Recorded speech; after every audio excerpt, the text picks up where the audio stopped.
முதல் வாசகம் இறைவாக்கினர் யோவேல் நூலிலிருந்து வாசகம்.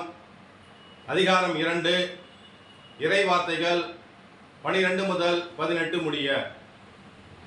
ஆண்டவர் கூறுகிறார், இப்பொழுதாவது உண்ணா நோன்பிருந்து அழுது புலம்பிக் கொண்டு உங்கள் முழு இதயத்தோடு என்னிடம் திரும்பி வாருங்கள்.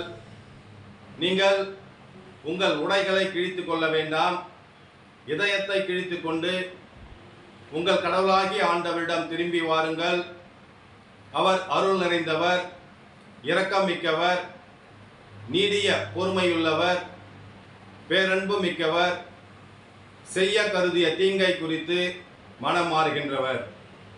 ஒருவேளை அவர் தம் மனதை மாற்றிக்கொண்டு உங்கள் கடவுளாகிய ஆண்டவருக்கு தானிய படையிலையும் நீர்ம படையிலையும் நீங்கள் அளிக்குமாறு அவர் உங்களுக்கு ஆசி வழங்குவார். இதை யார் அறிவார்?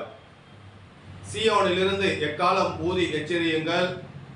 புனிதமான உண்ணா நோன்புக்கென நாள் குறியுங்கள். வழிபாட்டு பேரணியை திரட்டுங்கள். மக்கள் கூட்டத்தை திரண்டு வர செய்யுங்கள். புனித கூட்டத்திற்கு ஏற்பாடு செய்யுங்கள். முதியவரை கூடி வர செய்யுங்கள். பிள்ளைகளையும் பால் குடிக்கும் குழந்தைகளையும் ஒரு சேர கூட்டுங்கள். மணமகன் தன் அறையை விட்டு வெளியேறட்டும், மணமகள் தன் மஞ்சத்தை விட்டு புறப்படட்டும்.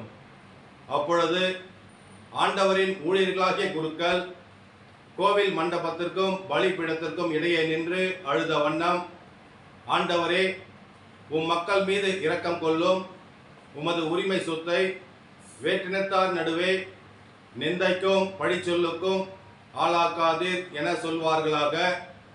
அவர்களுடைய கடவுள் எங்கே என வேற்றினத்தார் கூறவும் வேண்டுமோ? அப்பொழுது ஆண்டவர் தம் நாட்டின் மேல் பேரார்வம் கொண்டு தம் மக்கள் மீது கருணை காட்டினார். ஆண்டவரின் அருள்வாக்கு. இறைவனுக்கு நன்றி.